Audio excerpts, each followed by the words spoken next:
That dreary Maison Blanche, she called it privately.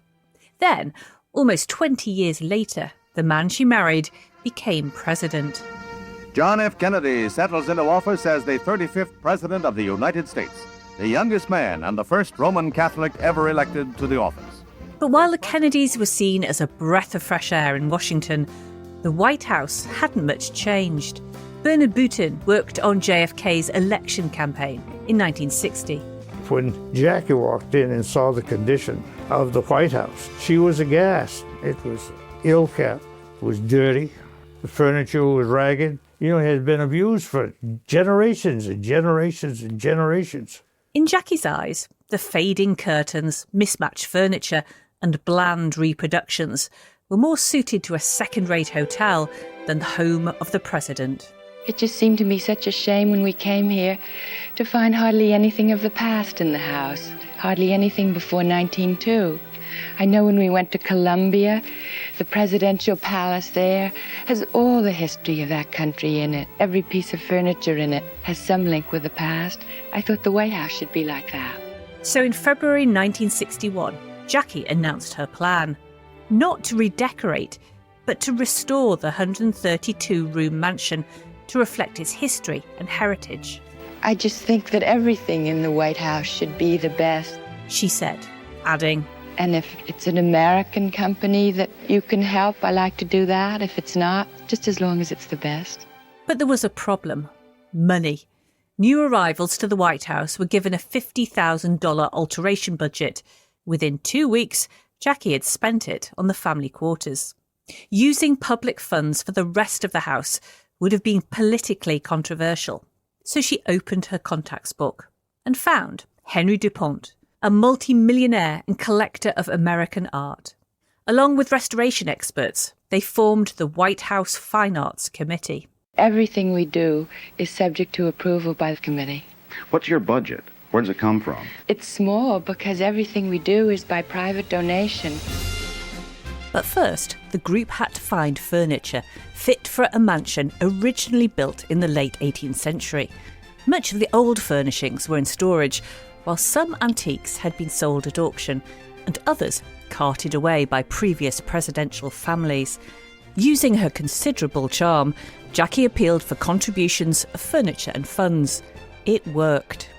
Since our work started, we received hundreds of letters every day. This is where we evaluate all the finds, see if we want to keep them, if they fit into our budget.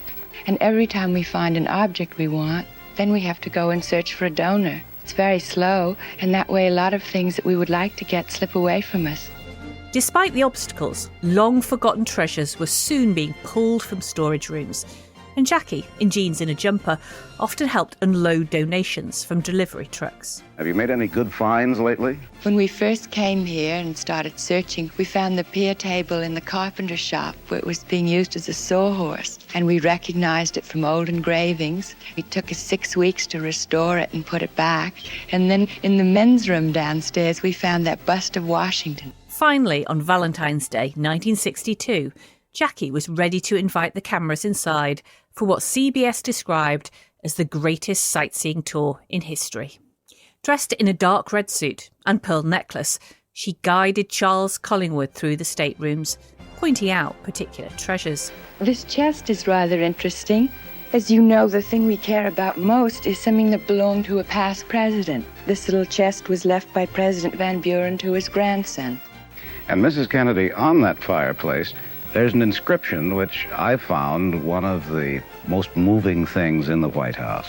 Yes, that's from the very first letter that was ever written from the White House. It was written by John Adams, the first president to live here in 1800. It says, "I pray heaven to bestow the best of blessings on this house and on all that shall hereafter inhabit it. May none but honest and wise men ever rule under this roof." But perhaps the most significant discovery was hidden under a green cloth in the mansion's broadcast room. The Resolute desk, a gift to President Rutherford Hayes from Queen Victoria in 1880. Jackie had it dusted off and moved straight to the Oval Office. All sorts of detective work have gone into finding these pieces and identifying them. I know these two chairs are an example of that. We found one so battered, all the stuffing coming out, but we just thought it looked of the Lincoln period, so we dragged it home and we found... And as the project progressed, there was so much restoration work, a room had to be set aside for repairs. It used to be the kitchen years and years ago. Now we have an upholstery shop here where we do all our furniture restoring and upholstering. It's much quicker and more practical. So exciting to see things grow every day. So room by room, Jackie came nearer to her goal of making the most perfect house in the United States. And at the end of the tour, one of its residents made a special appearance. President, Mrs. Kennedy has been showing us about the White House. What do you think of the changes that she's made? Well, I consider our history to be a source of strength to us here in the White House and to all the American people. And that's why I'm glad that Jackie is making the effort she's making. And I know that those who come after us will continue to try to make this the center of, in a sense, of American historical life. The TV tour was a huge hit, attracting a record US audience of 56 million viewers and earning the First Lady an honorary Emmy from the Academy of Television Arts and Sciences.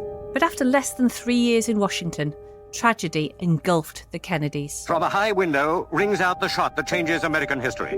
Both the president and Governor Connolly are hit. At the hospital, there is a desperate but hopeless fight to save the president's life. But that life ebbs out. The doctors afterward say there never was a chance. Following her husband's assassination, Jackie and her children left the White House. But as she'd explained in the documentary a year earlier, she'd made sure her restoration efforts and acquisitions would survive. What happens when the next president's wife comes into the White House? Do some of the things that are in this room. Well, if they don't want it, in the past, you see, they could sell it, throw it out, do anything with it they wanted. But then a law was passed last spring whereby everything that's given to or bought by the White House becomes part of its permanent collection. If a future First Family doesn't want it, it goes to the Smithsonian, where it will be taken care of and displayed. And in future, there would also be a renovation budget. In 1961, Jackie set up the White House Historical Association, which publishes an official guidebook of the building. All proceeds go towards restoration and education. Then thank you, Mrs. Kennedy, for showing us this wonderful house in which you live and all of the wonderful things that you're bringing to it. Witness History was produced and presented by me, Jane Wilkinson, using archive from a tour of the White House by CBS News.